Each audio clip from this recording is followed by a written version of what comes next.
animal lovers, dan juga kaum wibu, kaum yang paling ditakuti di muka bumi ini. Seperti di judul video, gue bakalan merekomendasikan kalian 5 anime isekai yang dimana sang MC atau karakter utama memiliki kekuatan yang sangat besar, bisa dibilang overpower. Tapi sebelum ke list videonya, alangkah baiknya kalian menekan tombol like, subscribe, dan nyalakan loncengnya agar mendapatkan notifikasi dari channel ini. Kalau begitu, kita langsung saja ke list yang kelima.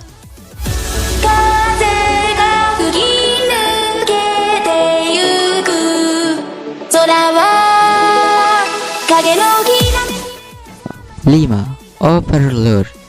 Berlatar di sebuah game di MMORPG Yggdrasil. Game yang terkenal tersebut sukses karena gameplaynya dan map yang luas membuat banyak orang memainkan game tersebut. Namun, karena suatu alasan, game tersebut harus ditutup beserta dengan seluruh servernya. Sebelumnya, di Yggdrasil ada sebuah guild bernama Einzurrogaun, yang dimana semua anggotanya telah mencapai level maksimal dengan skill yang luar biasa hebat. Namun, suatu keanehan terjadi.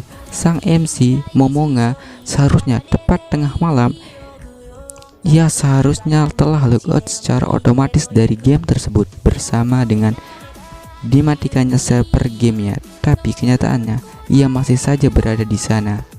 Anehnya lagi, seluruh NPC tiba-tiba saja berubah kepribadiannya layaknya seorang manusia.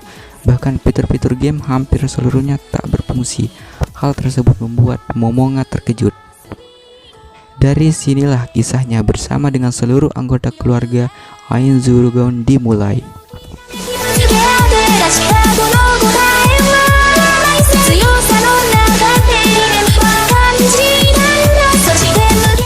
4. Isekai wa Smartphone. Karena ketidaksengajaan dewa, seorang remaja bernama Toya tak sengaja terbunuh karena insiden tersebut. Saat ini dia terbangun di sebuah tempat asing bersama dewa itu. Sebagai perminta maaf, Toya diberikan satu permintaan apapun itu. Toya akhirnya memilih untuk dapat menggunakan smartphone-nya di dunia barunya kelak. Dewa tersebut mengabulkan permintaannya, bahkan ia memberi Toya kemampuan lebih kepada tubuh serta pengetahuan Toya agar dapat berguna di dunianya yang baru. Sesampainya di dunia tersebut, Toya menyadari ia dapat menggunakan berbagai macam ilmu sihir dengan mudah, serta kekuatan dan pergerakan yang meningkat pesat. Toya juga bertemu dengan gadis kembar, Linze Siluska dan Elle Siluska. Bagaimana kisah Toya selanjutnya?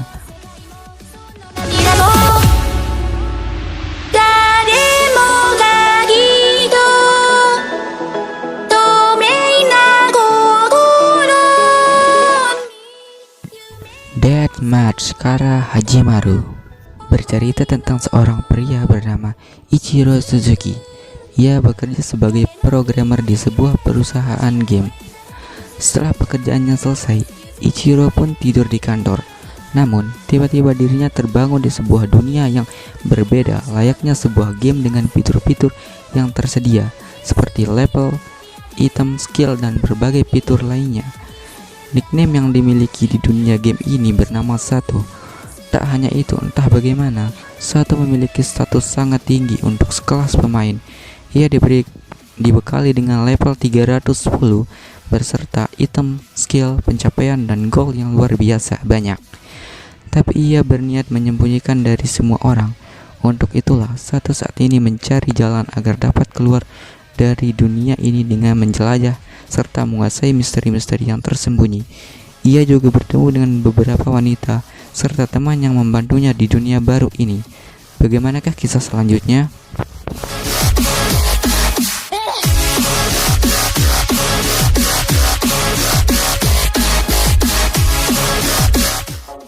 Dua, Mondaiji Tachiga Isekai Karakuru So Desyo. Sakamaki Izayo, Koda Asuka, dan Kasuga Beyo. Mereka anak yang mempunyai kekuatan super, dan suatu hari mereka mendapat surat dari langit yang secara tiba-tiba membuat mereka tertarik dan jatuh menuju dunia lain. Mereka ditarik oleh seorang dan jatuh dari langit mendarat di sebuah danau.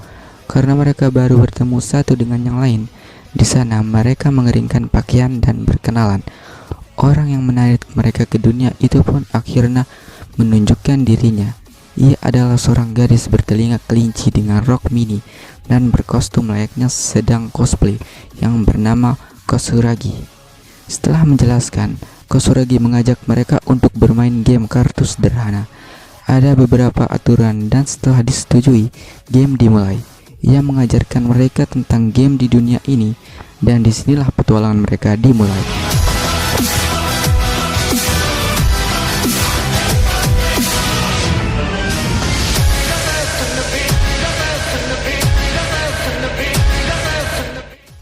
Satu, Kenja no Mago. Suatu hari, terjadi kecelakaan yang menewaskan seorang pria pekerja yang baru pulang dari kantornya, terbaring lemas dan akhirnya meninggal.